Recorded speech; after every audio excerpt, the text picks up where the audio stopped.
In this lecture, we will discuss about important laws of set theory. So we have important laws of sets.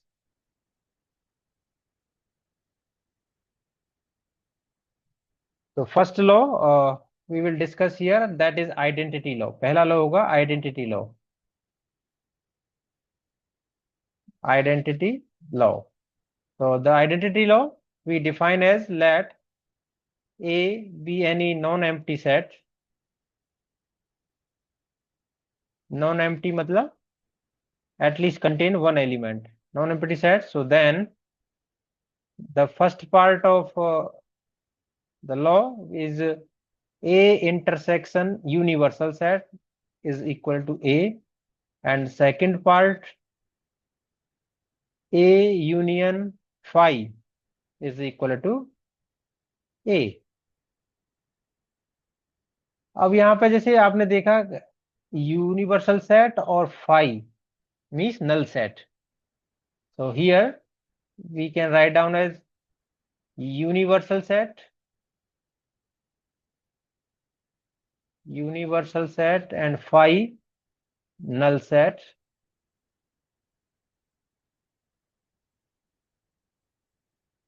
Works as a identity. अब दोनों ही identity का work कर रहे हैं। यहाँ पर जैसे A intersection universal set that gives us A. कोई भी आप एग्जांपल ले सकते हैं, जैसे एक पहले न्यूमेरिकल वे में हम अंडरस्टैंड करेंगे कि universal set U is given as 1 2 3 4 5 6 and A is given as 1 2। तो जब दोनों का इंटरसेक्शन लेंगे ए इंटरसेक्शन यूनिवर्सल सेट, तो that means we take the common element. Intersection में क्या करते हैं, कॉमन एलिमेंट को लिखते हैं। तो कॉमन एलिमेंट को जब मेंशन करेंगे तो दिस गिव्स अस 1 2, और 1 2 का मतलब क्या होगा, सेट ए। तो गिव्स अस सेट ए। और similarly for second part that means A. अब A is equal to, suppose हमने जैसे 1 और 2 ही ले लिए, और फाइव तो हमारा क्या होता है, नल सेट रिप्रेजेंट कर देते हैं या एम्प्टी सेट हो जाता है। और जब दोनों का हम यूनियन करेंगे फाइव के साथ, नल सेट के साथ, तो यूनियन का मतलब all element, collection of all element, तो 1 और 2, तो गिव्स अस ए। तो ये भी हमें ए देगा। ओके। अब प्रूव करना हो, अगर इसका हमें प्रूफ करना है तो प्रूफ, थ्योरेटिकल प्रूफ करने के लिए क्या करते हैं, तो ये अंडरस्टैंड करेंगे। एक फर्स्ट का प्रूफ कर लेते हैं। तो फर्स्ट जब हमें जैसे प्रूव करना है कि A union universal set is equal, sorry A intersection है, तो A intersection universal set is equal to A. So now we are proving this. So taking element X for the left hand side. So ये है हमारा LHS side और ये हमारी RHS side है। तो क्या करते हैं कि आर्बिट्रेरी एलिमेंट ले लिया हमने, late X be an element, X be any element of A intersection union. मतलब X एलिमेंट्स है तो हम इसको क्या लिख सकते हैं, ये जो X एलिमेंट हमने इसका लिया है that belongs to A intersection universal set. तो ए विच इम्प्लाइज दैट। अब इंटरसेक्शन की डेफिनेशन क्या होती है, इंटरसेक्शन की डेफिनेशन जैसे X belongs to A intersection B है, तो हम क्या लिखते हैं, this equal to X belongs to A, और इंटरसेक्शन के लिए क्या था, and X belongs to B। तो similarly we write down this as X belongs to A, और इंटरसेक्शन है तो एंड आ जाएगा, और X belongs to universal set. तो X belongs to A and X belongs to universal set. और जो X A को भी बिलोंग कर रहा है, यूनिवर्सल सेट को भी बिलोंग कर रहा है, तो this implies that, so we can write down as X belongs to A. So X belongs to A. So it means we can say that ये जो A intersection universal set है वो सबसेट हो गया किसका, A का। So this is our first part. Now similarly we solve for the second part. तो again अब RHS से शुरू करेंगे। अगेन X भी एन एलिमेंट, X ले लो Y ले लो, ठीक है, उससे कोई इफेक्ट नहीं पड़ेगा। We any element of A means इस RHS का एलिमेंट। तो then we write down this as x belongs to a। जब x a को बिलोंग कर रहा है, x belongs to a, so which implies that we can write down as x belongs to a, और ऐसे भी लिख सकते हैं and x belongs to universal set. उससे कोई इफेक्ट तो पड़ेगा नहीं, क्योंकि एंड मीन्स इंटरसेक्शन है, तो जो x a में एलिमेंट होंगे we can write down only these element. तो this can be written as x belongs to a intersection universal set. तो यहाँ से क्या हो जाएगा, जो a एलिमेंट था उसके जो एलिमेंट a सेट था उसके जो एलिमेंट्स हैं वो a इंटरसेक्शन यूनिवर्सल सेट में भी है। So this is our equation number 2। तो फ्रॉम 1 और 2 से we can write down as, first और सेकंड से हम क्या लिख सकते हैं, तो from first and second, first और सेकंड से we write down as A intersection union is equal to A. तो आप अंडरस्टैंड करेंगे, जैसे ए सबसेट है बी का और बी सबसेट है ए का, तो इसका मतलब क्या हुआ कि दोनों सेट इक्वल हैं, ए इक्वल टू बी है। तो here we used this property. A के एलिमेंट बी में है और बी के एलिमेंट ए में है, तो it means that A is equal to B, A and B contain same element. तो this is the first part of identity law. Similarly you can do for the second part. अब second part के लिए हमें जैसे solve करना है, तो second part है हमारा A union phi is equal to A. तो सेम प्रोसीजर हमें यूज करना है। तो let x be an element of A union phi. तो then we write down as x belongs to a union phi, so which implies that x belongs to a or x belongs to phi। अब x phi तो empty set already है, तो phi x phi में तो हो ही नहीं सकता है। So it means that x किसको बिलोंग करेगा, ओनली a को बिलोंग करेगा। और जब x a को बिलोंग करेगा तो इट मीन्स जो x हमने a यूनियन phi का एलिमेंट लिया था वो x बिलोंग्स टू a में आ गया, तो it means x union phi subset हो गया किसका, a का। Now again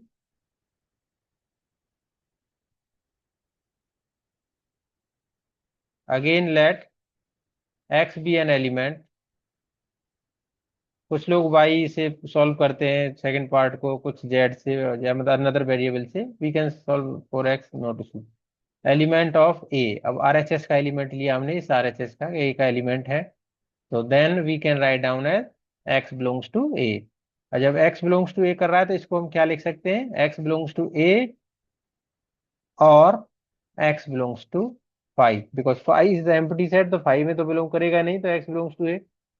So this we can write down as x belongs to A union phi.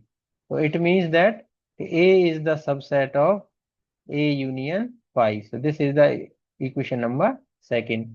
So from first and second, so from first and second, we can write down as A union phi is equal to A. So A union phi equal to A. So this is the proof of second part of the identity law. अब देखिए, जैसे कोई भी हमने question solve किया है तो इसमें आपको केवल एक जो फर्स्ट पार्ट है उसको केयरफुली करने की जरूरत है, बाकी सेकंड पार्ट तो आप जो फर्स्ट पार्ट का रिवर्स लिखते चले जाएंगे, सॉल्व हो जाएगा। जैसे ये हमारा फर्स्ट पार्ट हो गया इसका, यहाँ से यहाँ तक ये हमने फर्स्ट पार्ट किया। अब जैसे सेकंड पार्ट हमें करना है तो हमने केवल एक स्टेप लिखा, उस स्टेप को देखिए हम यहाँ लिख रहे हैं। उससे नेक्स्ट स्टेप हमारा ये है, तो रिवर्स में हमने नेक्स्ट स्टेप ये लिखा, थर्ड स्टेप हमारा ये है, थर्ड स्टेप ये लिखा, और फोर्थ स्टेप हमारा वो आ गया। तो चाहे फर्स्ट पार्ट हमने सॉल्व किया तो सिमिलर वे में हमने फर्स्ट पार्ट भी सॉल्व किया। तो एक पार्ट आपको केयरफुली सॉल्व करना है, बाकी जो फर्स्ट पार्ट का आप रिवर्स करते चले जाएंगे, सेकेंड पार्ट आपका ऑटोमेटिकली सॉल्व हो जाएगा। सो this is the identity law. आगे के प्रूफ्स हम इजीली सिमिलर वे में कर सकते हैं, बस हम यहाँ पर किसको डिस्कस करना है, लॉज को डिस्कस करना है। तो सेकंड लॉ है हमारा idempotent law. Second law is idempotent law. Idempotent law के लिए भी let A be any set non empty set,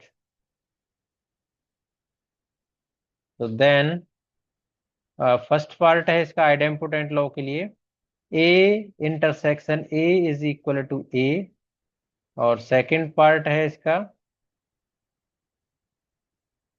A union A is equal to A. तो इंटरसेक्शन किसी सेट का किसी सेट के साथ करेंगे तो वही सेट आएगा, या यूनियन करेंगे तो भी वही आएगा, दैट इज आइडेम्पोटेंट लॉ। और सिमिलर वे में हम उसको प्रूव कर सकते हैं।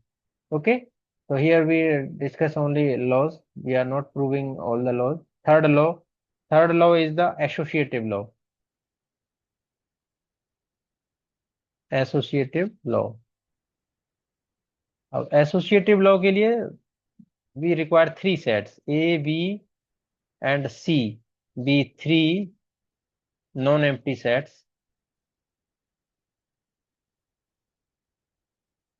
So then A intersection B intersection C is equal to A intersection B intersection C.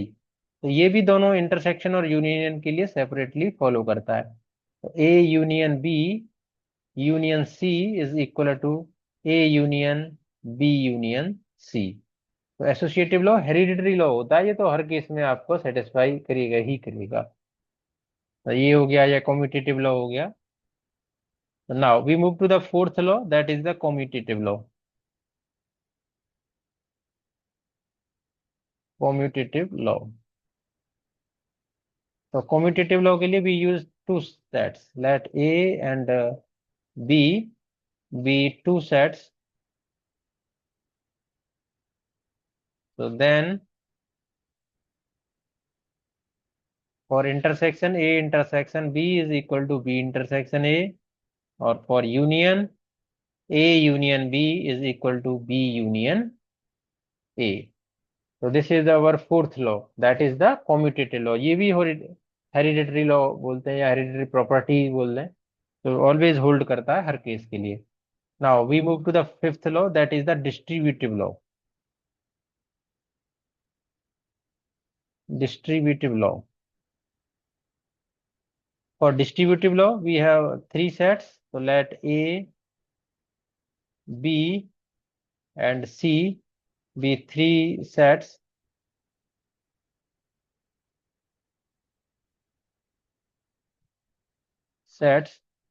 So then A intersection B union C is equal to A intersection B union A intersection C. तो ये first part हो गया यहाँ पे। और second part क्या है इसका, A union B intersection C is equal to A union B intersection A union C। तो इसको हमें रीड कैसे करना है, देखो पहले पार्ट में क्या है इंटरसेक्शन, तो हम बोलेंगे कि intersection is distributive with respect to union, और सेकंड में union is distributive with respect to intersection. Now, so these are the five laws basically we use throughout the chapter. मतलब जहां भी हम प्रॉब्लम सॉल्व करेंगे तो डिफरेंट टाइप की problems आएंगी, और यहाँ पर हम उनके सारे लॉज को सॉल्व करेंगे। और एक इंपॉर्टेंट लॉ आता है, उसका प्रूफ जरूर करेंगे, वो इंपॉर्टेंट लॉ है, that is called De Morgan's law. तो now we are discussing next law, that is 6th number law, that is De Morgan's law. De Morgan's law. अब डी मॉर्गन्स लॉ ये important भी है क्योंकि questions भी इस पे बेस्ड आते हैं और प्रूफ भी आ जाता है इसका। तो डी मॉर्गन्स लॉ के लिए we define this law as, so let A and B be two non-empty sets,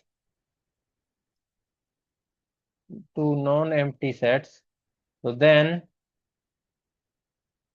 first part इसका क्या है कि A intersection B to the complement equal to A complement union B complement, and second part क्या है इसका, A union B to the complement equal to A complement intersection B complement.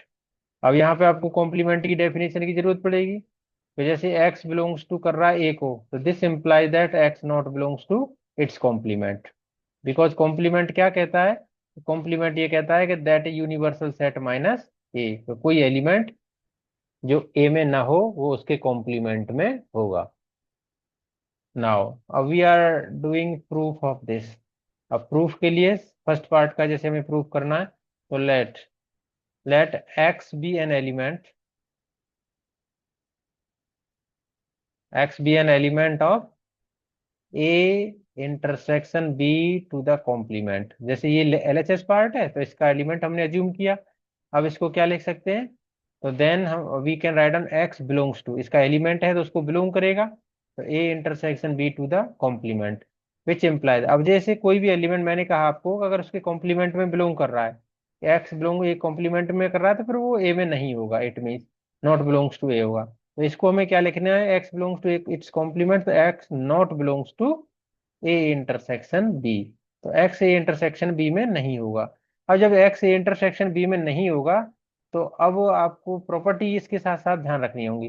जैसे x not belongs to A intersection B है, not belongs to A intersection B, तो it means that, अब हमें यहाँ पे दोनों उसको डिस्कस करता हूँ मैं आपसे। तो पहला है जैसे x belongs to A intersection B, इसका मतलब क्या हुआ कि जैसे x बिलोंग्स टू a है और एंड आएगा यहाँ पे, x बिलोंग्स टू b होगा, तभी उसके इंटरसेक्शन में कोई एलिमेंट होगा जो a में भी होगा और b में भी होगा। अब यहाँ पे क्या है हमारा कि x not belongs to intersection b, अब इंटरसेक्शन b में नहीं, इट मीन्स क्या है हमारा, या तो वो a में नहीं होगा या हमारा b में नहीं होगा।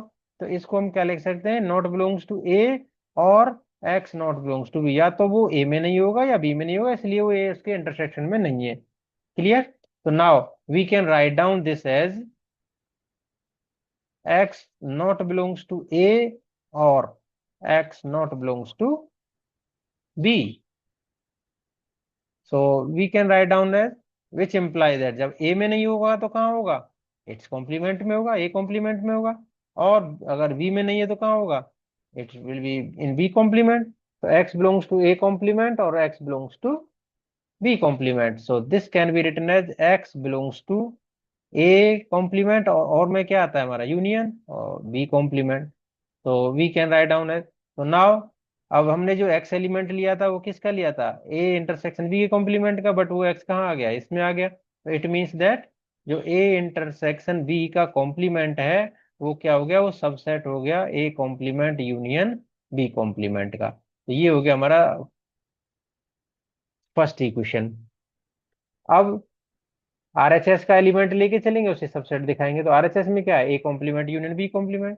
तो again let x be an element, x be an element of A complement union B complement, so it means we write down as x belongs to a complement union b complement, which implies that x belongs to a complement or x belongs to b complement। अब same हमें reverse करना है, आप देखिए यहाँ ये step आया, इसके बाद ये रिवर्स स्टेप आया, अब इसके बाद रिवर्स स्टेप जाएंगे हम। जब ए कॉम्प्लीमेंट में बिलोंग कर रहा है तो it means not belongs to A, और x not belongs to B, तो एक्स ए में नहीं होगा बी में नहीं होगा, तो it means x not belongs to A intersection B, तो ए इंटरसेक्शन बी को बिलोंग नहीं करेगा, तो ए इंटरसेक्शन बी को नहीं बिलोंग करेगा तो किसको बिलोंग करेगा, इसके कॉम्प्लीमेंट को बिलोंग करेगा, बिलोंग्स टू इट्स कॉम्प्लीमेंट। तो जब बिलोंग्स टू इट्स कॉम्प्लीमेंट, तो we can write down as कि जो A complement union B complement है वो सबसेट हो जाएगा किसका, ए इंटरसेक्शन बी कॉम्प्लीमेंट का। This is equation number second. अब फर्स्ट और सेकंड से हम क्या लिख सकते हैं, तो from first and second we write down as A intersection B complement is equal to A complement union B complement. तो ये हमारा डी मॉर्गन्स लॉ का फर्स्ट पार्ट हो गया। अगर सेकंड पार्ट आप सॉल्व करना है तो इजीली सेम प्रोसीजर के साथ आप सॉल्व कर सकते हैं। वहां पे हमारा जैसे यूनियन के साथ है। Now for solving the second part, तो let x be an element, x be an element of A union B complement, so then we write down as x belongs to a union B complement. तो this implies that x belongs to, अगर x belong कर रहा है हमारा A union B के complement को, तो इसको क्या लिख सकते हैं, x not belongs to,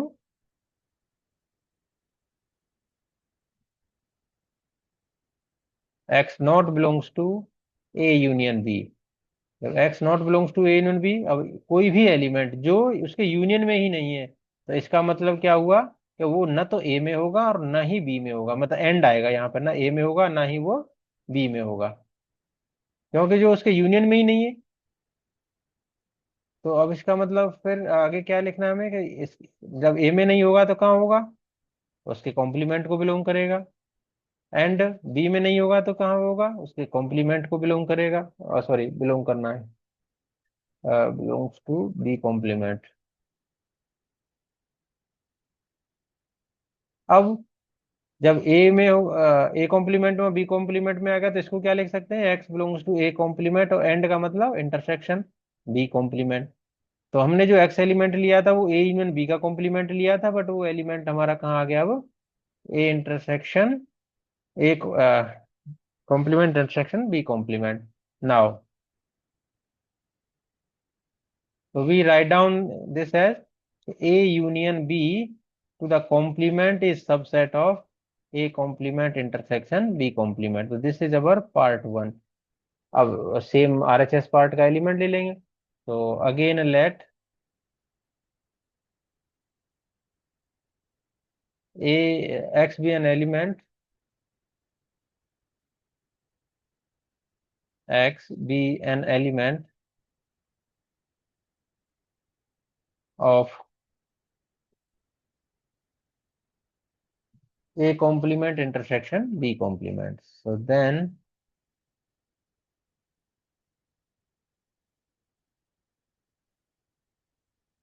we write down as x belongs to A complement, और इंटरसेक्शन है तो x belongs to B complement। तो ए कॉम्प्लीमेंट को बिलोंग कर रहा है, it means x not belongs to A, और बी कॉम्प्लीमेंट को बिलोंग कर रहा है, it means x not belongs to B. तो एक्स ना तो ए में है और ना ही बी में है, तो क्या होगा इसका नेक्स्ट स्टेप, तो x not belongs to A union B. तो ए यूनियन बी को बिलोंग नहीं करेगा तो किसको बिलोंग करेगा, उसके कॉम्प्लीमेंट को बिलोंग करेगा, और कॉम्प्लीमेंट को बिलोंग करेगा, तो हमारा जो एलिमेंट था वो A complement intersection B complement में था, तो यहाँ से क्या हो जाएगा, A intersection A complement intersection B complement is subset of A union B complement. ये हो जाएगा हमारा क्या, इक्वेशन नंबर सेकेंड। और फ्रॉम फर्स्ट एंड सेकेंड से वही ए सबसेट बी और बी सबसेट ए, तो we can say that A equal to B, तो यहाँ से क्या हो जाएगा, A union B complement is equal to A complement intersection B complement. So this is the De Morgan's law. So hope you understand this De Morgan's law. Okay, so we have basically these six laws. So we have to remember all these laws. और इसके साथ ही हम discuss करते हैं कुछ properties जो questions के लिए इम्पोर्टेंट हैं। तो सम अदर प्रॉपर्टीज, अब सम अदर प्रॉपर्टीज जो इसके साथ यूज करेंगे, वो जैसे फर्स्ट प्रॉपर्टी हमने यूज करी, अगर ए यूनियन ए कॉम्प्लीमेंट है, ए यूनियन ए कॉम्प्लीमेंट, तो वो क्या बन जाएगा, एक यूनिवर्सल सेट बन जाएगा, क्योंकि हम यूनियन कर रहे हैं। अब जैसे ए इंटरसेक्शन हम फाई करेंगे, ए इंटरसेक्शन फाई क्या आएगा, फाई आएगा, नल सेट के साथ आप इंटरसेक्शन कर रहे हो तो। और थर्ड प्रॉपर्टी जैसे हमारी हो गई, ए इंटरसेक्शन ए कॉम्प्लीमेंट, तो हमेशा फाई आएगा, क्योंकि ए कॉम्प्लीमेंट में वही एलिमेंट होंगे जो ए में नहीं होंगे। और फोर्थ हमारा पार्ट क्या रहेगा, जैसे ए कॉम्प्लीमेंट का कॉम्प्लीमेंट वो हमेशा क्या होगा, ए होगा। तो ये ध्यान रखने हैं आपको प्रॉब्लम्स को सॉल्व करते समय। और इसके साथ ही मैं कुछ रिमार्क्स मेंशन कर रहा हूँ। रिमार्क्स हमारे जैसे हमने प्रीवियसली लिखे ही हैं वैसे बेसिकली, पर यहाँ पर हम वन लाइन में उसे मेंशन कर देते हैं सारे रिमार्क्स को। जैसे फर्स्ट रिमार्क है हमारा, एक्स बिलोंग कर रहा है ए यूनियन बी को, क्योंकि प्रॉब्लम्स जब हम सॉल्व करेंगे तो उसको हमें ध्यान रखना होगा। तो एक्स बिलोंग्स टू ए करेगा और एक्स बिलोंग्स टू बी करेगा, ये यूनियन के लिए है। और सेकंड हमारा, अगर हम इसे नॉट बिलोंग्स टू कर देते हैं, तो नॉट बिलोंग्स टू कर देते हैं तो इट मीन्स क्या हो गया, x not belongs to A, and आ जाता है x not belongs to B. तो यहाँ पे देखिए और है, अगर बिलोंग कर रहा है तो, नहीं बिलोंग कर रहा है तो हमारा एंड हो गया, तो ना ए में होगा वो, ना ही एलिमेंट बी में होगा। अब थर्ड आती है हमारी, जैसे x belongs to A intersection B, तो it means that x belongs to A है और and x belongs to B है। और फोर्थ आता है हमारा, जैसे x not belongs to A intersection B, अगर एक्स ए इंटरसेक्शन बी को बिलोंग नहीं कर रहा है, it means x not belongs to A और x not belongs to B. मतलब या तो ए में नहीं होगा या बी में नहीं होगा, तभी वो कॉमन एलिमेंट नहीं है दोनों का। नाउ फिफ्थ वन हमारा आता है कि जैसे एक्स बिलोंग्स टू ए है, तो it implies that x not belongs to A complement. और सिक्स आता है हमारा, जैसे x not belongs to A है, which imply that x belongs to its complement. Seventh हमारा रहता है जैसे कि एक्स बिलोंग्स टू, एक second, x belongs to A minus B. अगर एक्स ए माइनस बी को बिलोंग कर रहा है तो हम क्या लिखते हैं कि एक्स बिलोंग्स टू ए होगा और माइनस के साथ भी एंड आता है, और वो बी में नहीं होगा, माइनस बी है तो x not belongs to B. और एट, अगर हमारा एक्स नॉट बिलोंग्स टू कर रहा है ए माइनस बी को, इट मीन्स दैट वो एक्स ए में भी नहीं है, नॉट बिलोंग्स टू ए, और हो सकता है वो बी में हो, और इट में B in B. So these are the remarks or properties, or we have discussed the laws. So we will discuss the problem based on these properties and laws in next class. So thank you.